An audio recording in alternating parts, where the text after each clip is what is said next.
Hello everyone, myself Vikas Saini welcoming you all on this YouTube channel. So हमने अपना admission of partner का chapter शुरू किया हुआ था, जहाँ पर हमने new profit sharing ratio, sacrificing ratio, treatment of goodwill, ये सारे के सारे टॉपिक हम ऑलरेडी कवर कर चुके हैं अब तक। सो अभी तक अगर आपने वो वीडियोज़ नहीं देखी तो पहले जाकर आप प्लेलिस्ट से सारी की सारी वीडियोज़ देख कर आओ, तब इस टॉपिक को कंटिन्यू करो। और जो आज की हमारी ये वीडियो है, इसमें हम स्टडी करेंगे कि जो हमारे पास एक्यूमुलेटेड प्रॉफिट होते हैं, एक्यूमुलेटेड लॉसेस होते हैं, उसका क्या ट्रीटमेंट होता है। ऑल्दो मैंने आपको सारे के सारे ट्रीटमेंट चेंज इन पीएसआर में करा दिए थे। सो अगर आपने अभी तक वो वीडियोस भी नहीं देखी तो पहले जाकर वो वीडियोस देख कर आओ, क्योंकि वो सेम टॉपिक आप यहाँ पर रिपीट करोगे। लाइक जो ट्रीटमेंट वहाँ पर था सेम ही ट्रीटमेंट यहाँ पर है। सो अगर आपको बहुत ही ज़्यादा डिटेल में स्टडी करना है तो आप पहले उस वीडियो को देख सकते हो, फिर आप इस वीडियो को कंटिन्यू कर सकते हो। ऑल्दो मैं यहाँ पर वो सारे के सारे टॉपिक्स दोबारा से रिपीट कराऊंगा। अगर आपने अभी तक वो वीडियोस नहीं देखी तब आपके लिए ये वीडियोस बहुत ज़्यादा बेनिफिशियल रहेंगी। सो चलिए पढ़ते हैं फिर।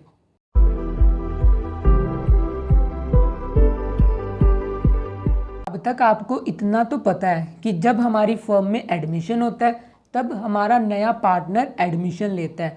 सो उससे पहले के जितने भी प्रॉफिट्स होते हैं और जितने भी लॉसेस होते हैं, क्योंकि वो उसके आने से पहले अराइज हुए तो उसका उसमें कुछ भी शेयर नहीं होता। सो आपको उन सब का ट्रीटमेंट करना पड़ता है। और आप उसका ट्रीटमेंट कैसे करोगे?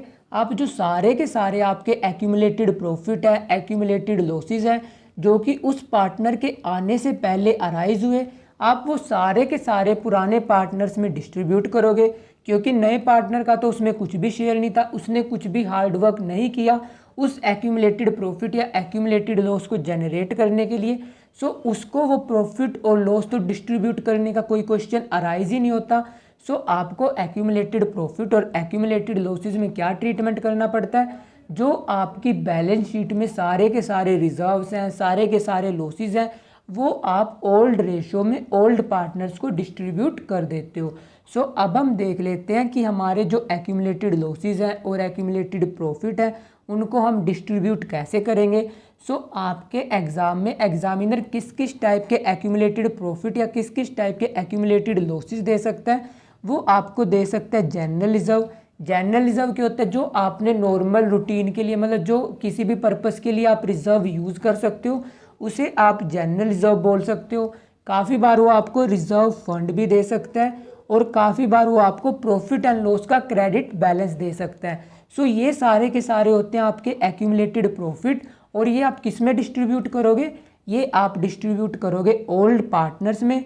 और उनके कहाँ पर क्रेडिट करोगे आप?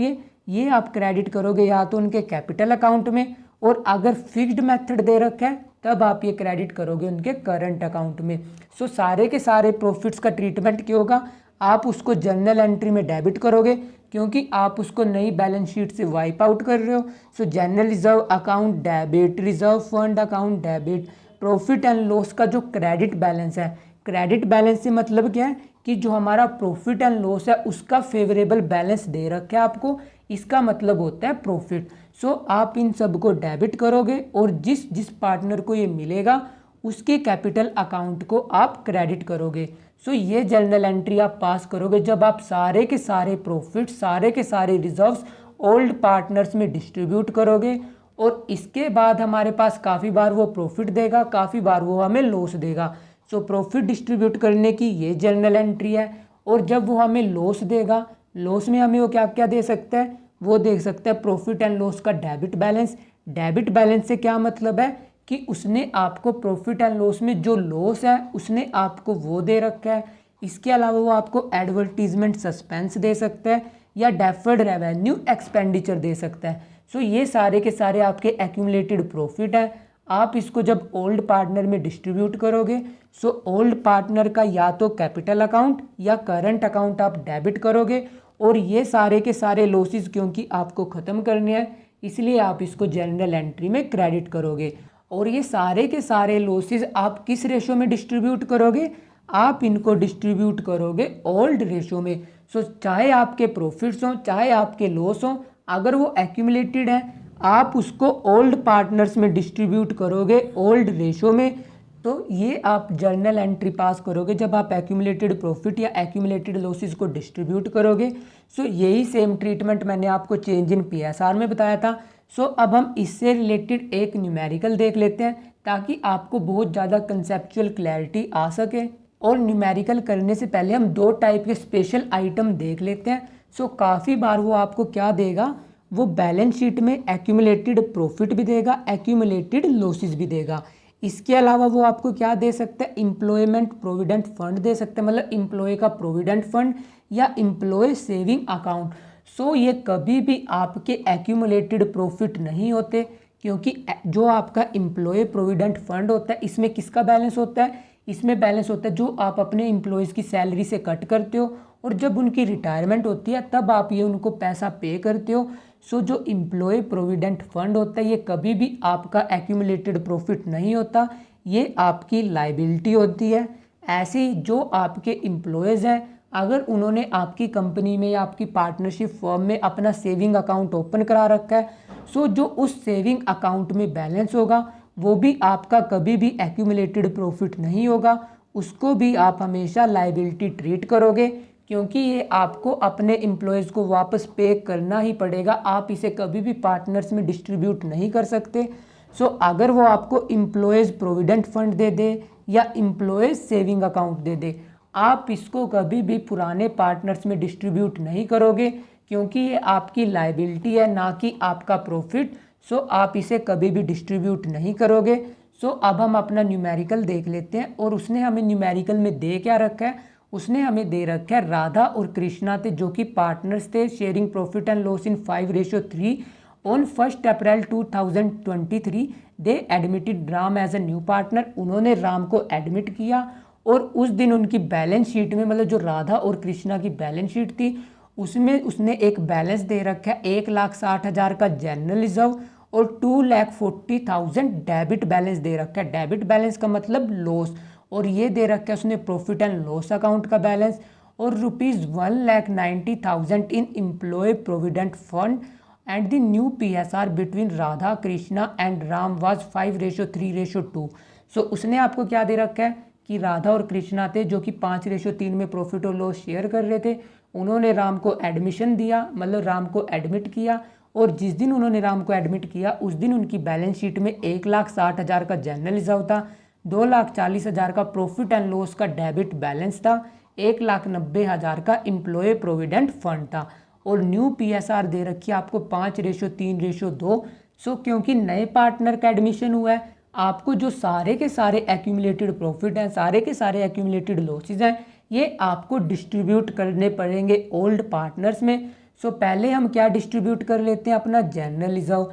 सो जनरल रिजर्व का उसने हमें बैलेंस क्या दे रखा है, 1,60,000। सो आप इसकी क्या जनरल एंट्री पास करोगे, आप इसकी जनरल एंट्री पास करोगे general reserve account debit to, और ये बंटेगा किसमें, पुराने पार्टनर्स में। पुराने पार्टनर्स आपके कौन कौन है, राधा और कृष्णा, और उसने आपको यहाँ पर कोई भी मेथड स्पेसिफाई नहीं कर रखा, इसलिए आप उसको प्रिपेयर करोगे फ्लक्चुएटिंग मेथड से। आप यहाँ पर लिखोगे to Radha capital account, to Krishna capital account, और ये आपने जनरल रिजर्व का ट्रीटमेंट कर दिया। और जनरल रिजर्व कितना था आपका, 1,60,000 का, और आप इसको डिस्ट्रीब्यूट किस रेशो में करोगे, आप इसको डिस्ट्रीब्यूट करोगे उनकी ओल्ड रेशो में। सो ओल्ड रेशो क्या थी आपकी, 5:3। सो जब आप इसको 160 को 8 से डिवाइड करोगे ये आएगा आपका 20,000। 20,000 को जब आप 3 से मल्टीप्लाई करोगे यहाँ पर रहेगा 60,000, यहाँ पर रहेगा आपका 1,00,000। सो ये आपने ट्रीटमेंट कर दिया जनरल रिजर्व का, और आप यहाँ पर नरेशन लिखकर इस जनरल एंट्री को क्लोज कर दोगे। उसके बाद उसने हमें दे रखा है कि 2,40,000 का डेबिट बैलेंस है प्रॉफिट एंड लॉस अकाउंट में। अब आपको एक्यूमुलेटेड लॉसेस का भी ट्रीटमेंट करना पड़ेगा। सो जब आप इसको ख़त्म करोगे पार्टनर की कैपिटल इससे रेड्यूस होगी। सो आप उसको जनरल एंट्री में क्या करोगे, डेबिट, आप यहाँ पर लिखोगे राधा, उसके आगे लिखोगे आप यहाँ पर कैपिटल अकाउंट डेबिट, और सेकंड पार्टनर कौन था हमारा, कृष्णा।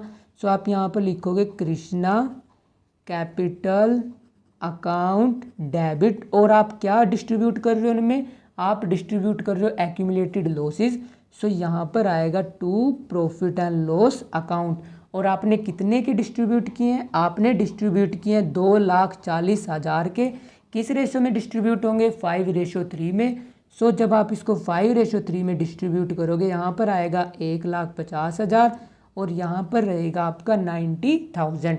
और आप नरेशन में सिंपली लिखोगे कि आपने एक्यूमुलेटेड लॉस डिस्ट्रीब्यूट कर दिए। सो ये जनरल एंट्री होगी जब आप एक्यूमुलेटेड लॉस डिस्ट्रीब्यूट करोगे। सो आपने प्रॉफिट का भी ट्रीटमेंट कर दिया, आपने लॉसेस का भी ट्रीटमेंट कर दिया। उसके अलावा उसने आपको एक और आइटम दे रखा है, एम्प्लॉय प्रोविडेंट फंड। सो एम्प्लॉय प्रोविडेंट फंड कभी भी आपका एक्यूमुलेटेड प्रॉफिट नहीं होता, ऑल्दो ये आपको दिखेगा हमेशा लाइबिलिटी साइड ही, मतलब जहाँ पर रिजर्व्स मेंशन होते हैं ये आपको वहीं पर मिलेगा, बट ये आपका एक्यूमुलेटेड प्रॉफिट नहीं होता, ये होती है आपकी लाइबिलिटी। सो आप इसको कभी डिस्ट्रीब्यूट नहीं करोगे। जो आपका 1,90,000 एम्प्लॉय प्रोविडेंट फंड में है वो आप एज इट इज़ अपनी बैलेंस शीट में कॉपी पेस्ट कर दोगे, मतलब जो आप न्यू बैलेंस शीट प्रिपेयर करोगे राम के एडमिशन के बाद, वहाँ पर आप बैलेंस शीट में लाइबिलिटी साइड कितना प्रोविडेंट फंड दिखाओगे, आप दिखाओगे 1,90,000। सो ये होता है आपका ट्रीटमेंट एक्यूमुलेटेड प्रॉफिट का, एक्यूमुलेटेड लॉसेस का। और उसमें आपको एक चीज़ ध्यान में क्या रखनी है कि अगर आपको एम्प्लॉय प्रोविडेंट फंड दे दे या एम्प्लॉय सेविंग अकाउंट दे दे, ये आपको कभी भी डिस्ट्रीब्यूट नहीं करने। अगर आप ये डिस्ट्रीब्यूट कर दोगे तब आपका आंसर गलत हो जाएगा, क्योंकि ये होती है आपकी लाइबिलिटीज़ ओल्ड पार्टनर में कभी भी डिस्ट्रीब्यूट नहीं होती। सो हमने एक्यूमुलेटेड प्रॉफिट में किस किस टाइप का ट्रीटमेंट देख लिया, हमने देख लिया जनरल रिजर्व का, इसके अलावा हमने रिजर्व फंड का देख लिया, और हमने देख लिया profit and loss credit balance का। इसके अलावा वो आपको 2 रिजर्व्स और मेंशन कर सकते हैं, लाइक वर्कमैन कंपनसेशन रिजर्व और investment fluctuation reserve. Workman compensation और इन्वेस्टमेंट फ्लक्चुएशन से रिलेटेड मैंने बहुत ही ज़्यादा डिटेल में एक वीडियो बना रखी है, इसका लिंक आपको यहाँ पर डिस्क्रिप्शन में मिल जाएगा। सो आप पहले उसे देखकर अपने कंसेप्ट को क्लियर कर सकते हो, और वो सारा का सारा कंसेप्ट ऑल्दो यहाँ पर दोबारा से रिपीट होगा, अगर आपने वो नहीं देखा तो आप यहाँ पर उसको दोबारा से कंटिन्यू कर सकते हो। सो जो आपके एक्यूमुलेटेड प्रॉफिट होते हैं उसमें 2 रिजर्व वो आपको स्पेशली मेंशन करके दे सकता है, जिसमें से एक है आपका वर्कमैन कंपनसेशन रिजर्व, दूसरा है आपका इन्वेस्टमेंट फ्लक्चुएशन रिजर्व। सो वर्कमैन कंपनसेशन रिजर्व का ट्रीटमेंट आज हम दोबारा से इस वीडियो में स्टडी करेंगे। IFR का ट्रीटमेंट हम अपनी नेक्स्ट वीडियो में कवर करेंगे। अब जिन्होंने मेरी प्रीवियस वीडियो देख रखी होगी उसको तो ये कंसेप्ट बहुत अच्छे से आता होगा, जिन्होंने नहीं देखी उनके लिए दोबारा से रिपीटिशन हो रहा है। सो वर्कमैन कंपनसेशन रिजर्व क्या होता है, अब आपको पता है जो आपकी पार्टनरशिप फर्म है, अब आपकी पार्टनरशिप फर्म में डिफरेंट एम्प्लॉयज़ काम कर रहे होंगे, और काफ़ी बार क्या होता है जब वो एम्प्लॉयज़ काम करते हैं उनको काफ़ी टाइप की इंजरीज आ जाती हैं। सो उनको कुछ कंपनसेशन पे करनी पड़ती है अकॉर्डिंग टू लॉ। सो जो कंपनसेशन पे करनी पड़ती है पार्टनरशिप फर्म को, उसके लिए पार्टनर अलग से एक रिजर्व मेंटेन करके रखते हैं, ताकि इन फ्यूचर कभी भी हमें कंपनसेशन पे करनी पड़े तो हम उस रिजर्व का यूज़ कर ले, rather than altering our natural profit, मतलब जो हमारे नॉर्मल प्रॉफिट हो रहे हैं उनमें किसी भी टाइप की डिस्टर्बेंस ना हो, इसलिए हम अलग से एक रिजर्व मेंटेन करते हैं जिसको बोलते हैं हम वर्कमैन कंपनसेशन रिजर्व। सो अब आपको समझ आ गया होगा वर्कमैन कंपनसेशन रिजर्व क्या है। सो वर्कमैन कंपनसेशन रिजर्व के आपके पास किस किस टाइप के ट्रीटमेंट आ सकते हैं, अब हम वो देख लेते हैं। सो पहली सिचुएशन आपके पास क्या होगी कि आपके वर्कर का कोई भी क्लेम अराइज नहीं होगा, मतलब कि किसी भी वर्कर को कोई इंजरी नहीं हुई। सो जो आपका पूरा का पूरा वर्कमैन कंपनसेशन रिजर्व है वो आपको इंजरी पर्पस के लिए यूज़ करने नहीं पड़ा। सो आप उस पूरे के पूरे अमाउंट को क्या करोगे, ओल्ड पार्टनर्स में डिस्ट्रीब्यूट कर दोगे उनकी ओल्ड रेशो में। सो यहाँ पर दे रखा है कि अगर कोई क्लेम अराइज नहीं होता, लाइक एम्प्लॉयज़ को कुछ भी कंपनसेशन नहीं पे करनी, तब आपकी जनरल एंट्री क्या होगी, workman compensation reserve account debit to old partner capital या करंट अकाउंट। सो आप सारा का सारा रिजर्व ओल्ड पार्टनर्स में डिस्ट्रीब्यूट कर दोगे उनकी ओल्ड रेशो में। और दूसरी सिचुएशन क्या हो सकती है आपके पास, if claim exist but of lower amount, कि आपके पास क्लेम तो आया, मतलब कि वर्कर को आपको कंपनसेशन तो पे करनी है, बट जितना आपने रिजर्व मेंटेन करना है, मतलब जितना आपने रिजर्व मेंटेन कर रखा है उससे कम अमाउंट की आपको कंपनसेशन पे करनी है। लाइक हमारे पास रिजर्व इतने अमाउंट का था बट कंपनसेशन कम अमाउंट की है, उस सिचुएशन में क्या जर्नल एंट्री होगी? Workman compensation reserve account debit, क्योंकि ये तो हमें ख़त्म करना है। जितने का क्लेम अराइज होगा वो हम क्लेम अकाउंट में ट्रांसफ़र कर देंगे और जो हमारा बैलेंस अभी भी बचा हुआ है उसको हम ओल्ड पार्टनर्स के कैपिटल अकाउंट या उनके करंट अकाउंट में डिस्ट्रीब्यूट कर देंगे उनकी ओल्ड रेशो में। सो जब हमारे पास क्लेम एग्जिस्ट करता है बट कम अमाउंट का एग्जिस्ट करता है, उस सिचुएशन में आपको क्या करना है? जितने का क्लेम एग्जिस्ट कर रहा है उतना अमाउंट तो क्लेम अकाउंट में ट्रांसफ़र हो जाएगा, बचा हुआ अमाउंट आप ओल्ड पार्टनर्स में डिस्ट्रीब्यूट कर दोगे। और हमारे पास थर्ड सिचुएशन क्या राइज हो सकती है कि जितने का आपने रिजर्व बनाकर रखा था उतने का ही आपको कंपनसेशन पे करना पड़ गया।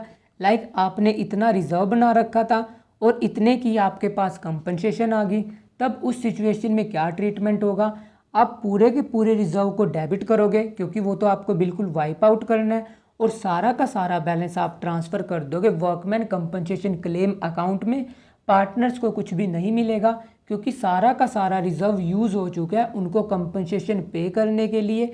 और हमारे पास फोर्थ सिचुएशन क्या हो सकती है कि आपका क्लेम आपके रिजर्व से ज़्यादा है। सपोज करो कि इंजरी मतलब जो आपने वर्कर को क्लेम पे करना है वो आपका अराइज हुआ 1 लाख का, बट आपने सिर्फ रिजर्व मेंटेन कर रखा था 60,000 का। तो इस सिचुएशन में क्या हुआ? आपने ये सोच रखा था कि हम 60,000 तक की कंपनसेशन रिजर्व से पे कर देंगे, इसलिए आपने 60,000 मेंटेन करके रखा है, बट एक्चुअली में क्लेम अराइज हो गया हमारे पास 1 लाख का। तब उस सिचुएशन में क्या होगा? आप वर्कमैन कंपनसेशन रिजर्व को डेबिट करोगे क्योंकि जितना बैलेंस यहाँ पर पड़ा है वो आप यूटिलाइज करोगे और जो अभी हमारा 40,000 का बैलेंस पेंडिंग है वो आप कहाँ से निकाल लोगे? उसको आप निकाल लोगे रीवैल्यूएशन अकाउंट से। रीवैल्यूएशन अकाउंट क्या था ये मैंने आपको प्रीवियस वीडियोस में बताया था। सो आप जर्नल एंट्री क्या पास करोगे? Workman compensation reserve account debit revaluation account debit to workman compensation claim account. जितना रिजर्व में बैलेंस पड़ा था वो यूज़ कर लोगे, जितना बैलेंस पेंडिंग है वो रिवैल्यूएशन से निकाल लोगे और सारा का सारा अमाउंट आप ट्रांसफ़र कर दोगे वर्कमैन कंपनसेशन क्लेम अकाउंट में। और उसके बाद सेकंड जर्नल एंट्री की होगी, अब जो ये आपने रीवैल्यूएशन से अमाउंट निकाला है ये एक टाइप का लॉस हुआ, किसको? ओल्ड पार्टनर्स को। सो ये आप डिस्ट्रीब्यूट कर दोगे उनके कैपिटल अकाउंट में या करंट अकाउंट में डिपेंडिंग अपॉन द मेथड। और किस रेशो में डिस्ट्रीब्यूट करोगे? आप इसको डिस्ट्रीब्यूट करोगे ओल्ड रेशो में। सो आपकी जर्नल एंट्री क्या होगी? ओल्ड पार्टनर कैपिटल अकाउंट या current account debit to revaluation account. So ये थे आपके 4 टाइप के केसेस जो मैं प्रीवियस वीडियोस में ऑल्दो करा चुका हूँ, यहाँ पर इसकी दोबारा से रिपीटिशन हुई है। सो अब हम इसी केसेस से रिलेटेड एक न्यूमेरिकल देख लेते हैं जिसमें ये 4 के 4 केसेस कवर्ड हैं। And our next question is A, B and C are sharing profit and loss in 2:2:1। उन्होंने एडमिट किया D को 1/4 शेयर के लिए with effect from 1 April 2023 and there balance sheet as at 31 March 2023 as follows. Capital and liability side workman compensation reserve दे रखा है 1,60,000 का। Asset side आपकी बिल्कुल ब्लैंक है और आपको 4 केसेस दे रखे हैं। केस 1 में कोई इन्फॉर्मेशन नहीं है, केस 2 में क्लेम है आपका वर्कमैन कंपनसेशन का 1 लाख का, केस 3 में वर्कमैन कंपनसेशन का क्लेम है आपके पास 1,60,000 का, केस 4 में आपके पास क्लेम अराइज हुआ है 2 लाख का। और आपको इन चारों के चारों केसेस में क्या अकाउंटिंग ट्रीटमेंट होगा अब आपको वो शो करना है। सो पहले हम अपना केस नंबर 1 कर लेते हैं। सो केस नंबर 1 में उसने हमें कोई इन्फॉर्मेशन नहीं दे रखी। सो अगर कुछ इन्फॉर्मेशन नहीं दी हम क्या एज्यूम करेंगे कि कुछ भी क्लेम अराइज नहीं हुआ। सो सारा का सारा वर्कमैन कंपनसेशन रिजर्व हम ओल्ड पार्टनर्स में डिस्ट्रीब्यूट कर देंगे। सो हमारी जनरल एंट्री क्या होगी? हमारी जनरल एंट्री होगी workman compensation reserve account debit to A capital account और ऐसे ही आप क्रेडिट करोगे B का capital account to B capital account and to C capital account. और ये किस रेशो में डिस्ट्रीब्यूट होगा? ये डिस्ट्रीब्यूट होगा उनकी ओल्ड रेशो में। सो कितना अमाउंट था? अमाउंट था आपका वर्कमैन कंपनसेशन रिजर्व का 1,60,000। सो 1,60,000 को जब आप 5 से डिवाइड करोगे ये आएगा आपका 32,000। सो 32,000 इसको मिलेगा, 64,000 इसके अकाउंट में क्रेडिट होगा और 64,000 इसके अकाउंट में क्रेडिट होगा और टोटल अमाउंट है आपका 1,60,000। और ये जर्नल एंट्री किस पर्टिकुलर डेट को करोगे आप? ये जर्नल एंट्री आप करोगे 1 अप्रैल 2023 को। सो ये होगा आपका ट्रीटमेंट केस नंबर 1 में। अब जब आप केस नंबर 1 की बैलेंस शीट प्रिपेयर करोगे सो जो आपकी न्यू बैलेंस शीट बनेगी उसमें जो हमारा वर्कमैन कंपनसेशन रिजर्व था, क्योंकि अब आपने वो डिस्ट्रीब्यूट कर दिया, नई बैलेंस शीट में वो शो नहीं होगा। उसके बाद हमारा केस नंबर 2 है। केस नंबर 2 में उसने हमें क्या दे रखा है कि हमारे पास क्लेम अराइज हुआ है 1 लाख का। सो क्लेम कितने का अराइज हुआ? 1 लाख का। VCR कितने का? 1,60,000 का। सो हम पूरे के पूरे वर्कमैन कंपनसेशन रिजर्व को क्या करेंगे? डेबिट। और पहले हम 1 लाख कहाँ पर ट्रांसफ़र कर देंगे? क्लेम अकाउंट में। बचा हुआ बैलेंस हम डिस्ट्रीब्यूट कर देंगे ओल्ड पार्टनर्स में, ओल्ड रेशो में। सो यहाँ पर हम लिखेंगे टू कंपनसेशन क्लेम अकाउंट और बचा हुआ हम डिस्ट्रीब्यूट करेंगे एक कैपिटल अकाउंट में। और ऐसे ही आप रिमेनिंग पार्टनर का कैपिटल अकाउंट लिखोगे 2B capital account, 2C capital account. और कितना अमाउंट था? अमाउंट था टोटल 1,60,000 और आपने कितना डिस्ट्रीब्यूट किया? 1 लाख आपने ट्रांसफ़र किया है क्लेम अकाउंट में। अब आपका बैलेंस बचा है टोटल 60,000। 60,000 आपको डिस्ट्रीब्यूट करना है 2:1 में। सो ये आपका अमाउंट आएगा यहाँ पर 24,000। इसके अकाउंट में क्रेडिट होंगे 24,000 और इसके अकाउंट में क्रेडिट होंगे 12,000। और आप सिंपली नरेशन लिखकर इस जर्नल एंट्री को भी क्लोज कर दोगे। और जो आप इसकी बैलेंस शीट प्रिपेयर करोगे, जब आप इस केस की बैलेंस शीट बनाओगे वहाँ पर आप जो आपकी लाइबिलिटी साइड रहेगी उसमें, क्योंकि आपने वर्कमैन कंपनसेशन रिजर्व तो पूरा डिस्ट्रीब्यूट कर दिया, सो वो तो नई बैलेंस शीट में शो नहीं होगा। बट आपने क्लेम अकाउंट में कितने ट्रांसफ़र किए हैं? 1 लाख। सो जब तक आप इस क्लेम अकाउंट को पे नहीं करोगे ये आपकी लाइबिलिटी साइड आप इसको शो करोगे। और कितने का क्लेम शो होगा? लाइबिलिटी साइड आप लिखोगे क्लेम, और क्लेम में कितना बैलेंस लिखोगे? आप लिखोगे 1 लाख। और क्लेम के आगे आप ये पूरा वर्ड लिखना कंपनसेशन क्लेम या workman compensation claim. So balance sheet में क्या ट्रीटमेंट होगा? WCR नहीं शो होगा। और जितने का क्लेम अराइज हुआ, मतलब जो आपने अभी तक पे नहीं किया, जब तक आप उसे पे नहीं करोगे वो आपकी लाइबिलिटी में लाइबिलिटी साइड शो होगा। सो ये था हमारा फर्स्ट 2 केसेस का ट्रीटमेंट। अब हम अपने नेक्स्ट केस देख लेते हैं। उसने हमें नेक्स्ट केस में दे रखा है कि अगर आपके पास क्लेम अराइज हुआ 1,60,000 का, तो हमने रिजर्व कितने का बना रखा है? टोटल 1,60 का। क्लेम भी कितने का राइज हो गया? 1,60,000 का। सो आप पूरे का पूरा रिजर्व का बैलेंस कहाँ पर ट्रांसफ़र कर दोगे? क्लेम अकाउंट में। सो आपकी जर्नल एंट्री क्या होगी? आपकी जर्नल एंट्री रहेगी workman compensation reserve account debit to, यहाँ पर लिखोगे आप कंपनसेशन क्लेम अकाउंट। और सारा का सारा अमाउंट आपने ट्रांसफ़र कर दिया क्लेम अकाउंट में। कितना? 1,60,000, 1,60,000। और क्योंकि अब कुछ भी बैलेंस नहीं बचा सो आप पार्टनर्स में कुछ भी डिस्ट्रीब्यूट नहीं करोगे। और जो आपकी बैलेंस शीट बनेगी, बैलेंस शीट में वर्कमैन कंपनसेशन रिजर्व नील हो जाएगा, मतलब वाइप आउट हो जाएगा। और जो आपका क्लेम है वो शो होगा उसमें 1,60,000 से। सो ये था हमारा थर्ड केस का ट्रीटमेंट। अब हम कवर कर लेते हैं अपना केस नंबर 4, जिसमें उसने हमें दिया हुआ है कि क्लेम अराइज हुआ है 2 लाख का। VCR कितने का था? 1,60,000 का। सो जो एक्स्ट्रा 40,000 हमें पे करने हैं वो हम कहाँ से निकाल लेंगे? वो हम निकाल लेंगे रिवैल्यूएशन अकाउंट से। सो आपकी जनरल एंट्री क्या होगी? आपकी जनरल एंट्री होगी workman compensation reserve account debit, उसके बाद रिवैल्यूएशन अकाउंट डेबिट, क्योंकि आपके पास रिजर्व्स कम पड़ रहे हैं। और सारा का सारा बैलेंस कहाँ पर ट्रांसफ़र होगा? To compensation claim account. और कितना अमाउंट आएगा? क्लेम अराइज हुआ आपका 2 लाख का। सो आप यहाँ पर लिखोगे 2 लाख। VCR में कितना बैलेंस था 1,60,000, 40,000 आपने निकाला है रीवैल्यूएशन अकाउंट से। सो जो अब आपने रीवैल्यूएशन अकाउंट से निकाला है ये ओल्ड पार्टनर्स में डिस्ट्रीब्यूट होगा क्योंकि ये उनको एज अ लॉस बियर करना पड़ेगा।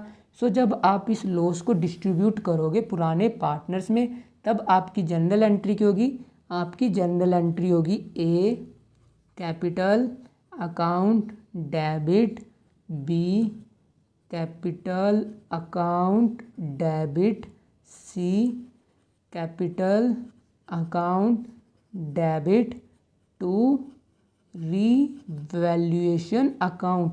सो आपने सारा का सारा लॉस ओल्ड पार्टनर्स में डिस्ट्रीब्यूट कर दिया। आप इसको डिस्ट्रीब्यूट किस में करोगे, आप इसको डिस्ट्रीब्यूट करोगे 2:2:1 में, मतलब उनकी ओल्ड रेशो में।